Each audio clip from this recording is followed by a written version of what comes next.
Aetherdrift is here. Game stores are piling up with the new packs for you to crack open.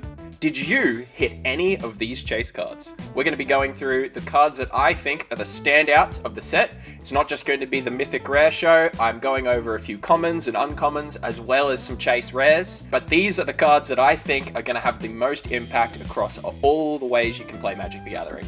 It's also a good list if you're looking for specific singles. If you see these on the cheap, I reckon it might be in your interest to buy them up. Gonna dive straight in with an absolute banger of a card. This is Radiant Lotus. Unsurprisingly, when you put Lotus on some text, it's gonna get a bit of hype around it. Radiant Lotus really does live up to the reputation. This card will absolutely generate you game-winning amounts of mana if you can get it down to the board with the right setup. The way I see abusing this is going to be using it with a bunch of treasures, maps, junk tokens, blood tokens, your expendable little cheap artifacts that get made by creatures or other effects. You're gonna hoard those up, you're gonna slam down Radiant Lotus and generate an insurmountable amount of mana on the spot. I think this card has a lot of potential in Commander. Probably not enough cards that care about this in Standard, but I reckon in older formats, there'll probably be a way to break this too. But if you pull this card, I reckon you are going to be absolutely laughing to the bank.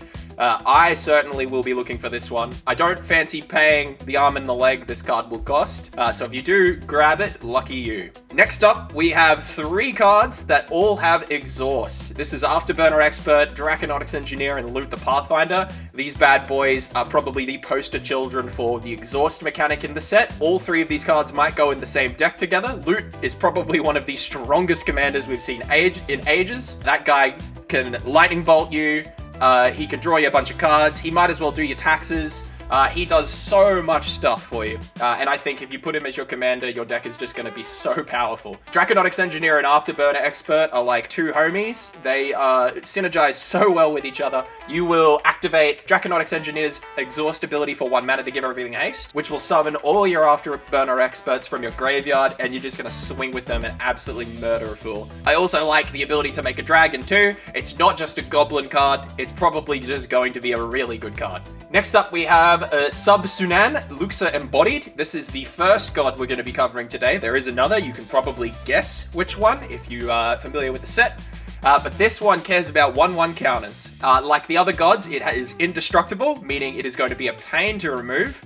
It only costs 5 mana in green and blue, which are a color combination pretty good at ramping already. The goal with this card will be to try and get it to be able to attack and draw you cards in each turn. So the obvious synergy I can think of is having a card like Innkeeper's Talent in play with this. You're going to play this on 1 turn, buff it up to a 7/7, so that you draw 2 cards the next turn and can attack with it. There's going to be a little bit of setup with this card, but I think if this is your commander, you can absolutely build around it and make this insurmountable, indestructible body. It also has reach and trample, by the way. I don't know how this thing reaches flyers. Maybe it extends its neck or something. I don't know. This one will be a really powerful card. You're going to be super happy if you get this one. Next, we have 4 cards with Start Your Engines. These are Burnout Bastronaut, Embalmed Ascendant, Gastral Thrillseeker, and Nesting Bot. These 4 cards are definitely the pin-up cards for the Start Your Engines mechanic. They are very skewed towards red, white, and black. I think these are the 3 main colors Start Your Engines is going to exist, mainly because those colors are really able to deal damage that is non-combat related on people's turns. White less so, but white paired with black often does aristocrats and sacrifices you for damage. I think that's going to be the consistent way to start your engine. You won't just be smacking people in the face with creatures. You'll want turns where you have a backup plan if you don't have a board already. Gastral Thrillseeker comes down, starts your engine, and immediately deals damage, meaning you just go straight to 2. Its payoff for max speed is actually disgusting. Death Touch and Haste for a 2-drop. That is so obnoxious to deal with. It has 3 health too if it wasn't bad enough, so it's going to survive all your really, really cheap early removals. So think of your Shock, Play with Fire, those kind of 1 mana deal 2 damage to something effects. Embalmed Ascendant has a Blood Artist at home kind of power when you get max speed, which I think is awesome. Blood Artist is a great card, even if it's like a Walmart version of it. I think it's probably going to be really strong. Burnout Astronaut and Nesting Bot are 2 really good 1-drops. You know, I think they're serviceable without Start Your Engine, and I do think the Start Your Engine's benefit, particularly for Bastronaut, is kind of disgusting. If you can find a way to give Bastronaut haste, which it's a goblin, you probably can. This thing can come down, be buffed to the moon at the end of the game with haste, and just wipe someone out. Definitely an exciting card. Gas Guzzler's not on here. I do think it's probably the weakest 1-drop of the bunch. I do think it's serviceable, but I think Nesting Bot and Burnout Astronaut are a bit a cut above. Nesting Bot for its ability to not only start your engines, but when it dies, it gives you a body. So, you know, you can still attack the next turn after you play it if it gets removed. So definitely, yeah, those are the standouts. In a similar note, Momentum Breaker is another card I want to talk about quickly. It has start your engines, but I think the main power of this card is its ability to hit multiple opponents and also do something if an opponent doesn't have something to sacrifice. So you can make them discard, which I think is great. These kind of 2-mana hit all players effects are very like, it's a 3-for-1, which are really good in Commander. It's 2 mana, which is a fair rate to pay for a 3-for-1 if you ask me. And it can set your opponents back really well. And if you have start your engines, you know, it can start that too for you.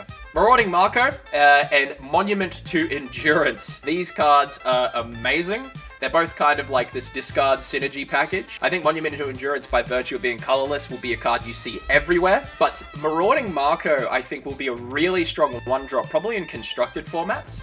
I think maybe older ones where there's like Burning Inquiries and Control of the Court, though I don't think that's legal in many old formats. These kind of effects that are like 1 mana, discard 3 cards. You can just immediately turn this thing into a 4-4, which is just gross. Monument to Endurance, I think there is a lot of cards that synergize really well with this. All 3 of those modes are just disgusting. I said in a reveal video that I think there's a world where this could get banned from Standard. I still believe that. I'm going to be experimenting with this day 1. Monument to Endurance. I think this card may actually get banned down the line. Possibly making some deck techs on how I think I can abuse this one. But yeah, getting both of these cards is fantastic, honestly. Marauding Marco is the exact kind of card I would expect to be, you know, a $5 common or a $5 uncommon in the future. Next, we have Gear Hulks. There are 3 Gear Hulks we're going to talk about. Bright Glass Gear Hulk, Riptide Gear Hulk, and perhaps surprisingly for some, Oil Deep Gear Hulk. These are the 3 Gear Hulks that I think will make the most impact. Their keywords are all really relevant. In particular, Oil Deep Gear Hulk is carried by its keywords. I think Lifelink kind of goes under the radar, but this is a blue-black card. This isn't a white card that might commonly have that. Wood one's cute. It'll matter sometimes. Oil Deep Gear Hulk probably has more constructed potential than Commander potential, but the other 2, Riptide and Bright Glass, are just absolute mammoths of cards. Bright Glass will get your Soul Ring. It can get a hell of a lot of answers. I thought about a world where you could play this in some kind of Hydra deck, where Hydras are a green pip and an X cost. So Bright Glass Gear Hulk can pull out your one mana X cards, which is actually probably not something you should ignore. Riptide Gear Hulk, absolutely disgusting card. Another one of those 3-for-1 kind of cards. Also has Double Strike and Prowess, which if I recall, there is only one other card, and it's in red, that has ever had these 2 combinations of keywords. That alone, plus the effect that it has when it enters the battlefield, I think we're going to be seeing Riptide Gear Hulk a bit. And I really think that you can play this in a white-blue deck that doesn't even care about artifacts, and I think you'll still get really good value out of this one. Next, we have some lands. This is Amonkhet Raceway and Miraganda Raceway. By virtue, might as well mention the Verges here too. The Verges were already going to be a slam dunk. You know what they're about. They're some of the best dual lands in Commander now that we've seen how they play in Duskmourn. We're getting the other 5. And yeah, you pull those, you're really happy. But the 2 Raceways, I think, well, these 2 in particular, I think are something worth watching. Vishkar Raceway is interesting too. I didn't realize at the time, but it actually is discard a card, draw a card, meaning if you use that ability with no cards in your hand, you'll just draw a card. I don't think that's still good enough to really put it on this list, but yeah. Amonkhet Raceway gives something haste. That's really relevant. There's, you know, a lot of cards that you've probably seen that you'd be like, this card would be so good if it had haste. And Amonkhet Raceway is a way to do that in colorless. Obviously, you have to jump through the hoops of starting your engines, but, you know, do you deal damage to players? I think starting your engines is pretty feasible and getting to max speed. Miraganda Raceway, again, I think, you know, it's an untapped colorless mana, but the opportunity cost of putting this into your deck for getting the benefit of having it tap for 2 colorless later, I think that's so minimal. Like, I think your deck doesn't get worse putting this in, honestly. Unless you're, like, playing 10 fetch lands, hyper-optimized Shock Surveils. I think Miraganda Raceway will serve you really well. It's like a good impression of Ancient Tomb, if you ask me. It's obviously not going to tap for 2 colorless at turn 1, but I think this could still be really good. District Mascot is our next card. This little dude is a really, really good 1-drop that can threaten a lot of things in counter decks. Interestingly, it comes in with a counter on it. So, you know, if you have a card like Agatha's Soul Cauldron on the battlefield, you can immediately use District Mascots, or you can immediately use other creatures' abilities as if, you know, it was buffed up by Agatha's Soul Cauldron, which is really cool. Outside of that, District Mascot destroys Soul Rings. The more you buff it as well, you can keep it on as... You can basically, you know, if this thing's a 3/3 or higher, you can just sit on 2 mana and, you know, your opponents can just effectively never play any artifacts they're afraid to lose, because District Mascot will just sit there as a 1-drop that just denies them from, you know, playing a Soul Ring or an Arcane Signet or any other million artifacts that are all really strong. I think this card will be great in Standard. I think this card will be great in Commander. Dogs obviously love this thing. I think 1/1 counters decks will love this.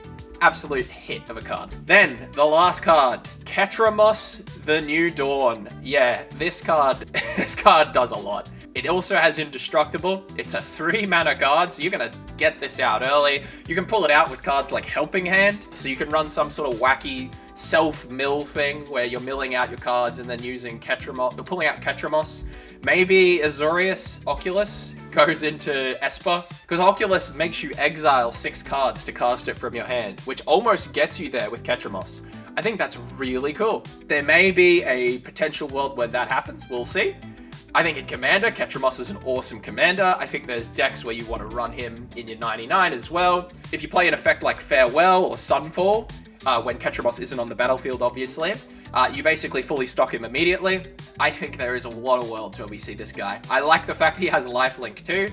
That will get you out of a pinch in 1v1 formats when you're getting rushed down by an aggro player and need to stabilize. Ketramos, absolute house of a card. That wraps up all the cards I wanted to talk about. A lot of houses in this set. It definitely started slow in terms of the cards we had spoiled, but it looks like we've really got some power coming to the game. I reckon over the coming months, Commander players will start to see these cards pop up more and more.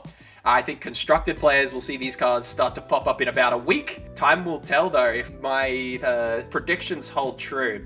I'm going to be talking about a few cards that already exist, or already in circulation, that I think are about to get a hell of a lot stronger too. So keep an eye out for that one. It won't just be commanders that are getting buffed. It will be, you know, enchantments and regular spells that I think are getting a lot stronger. Take care. I hope you enjoyed the video. If you like what I do, please let me know in the comments. I'm seeing a few comments coming back. I'm trying to get back to them as soon as I see them. I really appreciate the support for the channel. It's been fun watching it grow so far. If there's anything you'd like to see from me, let me know. Yeah, consider subscribing if you haven't already.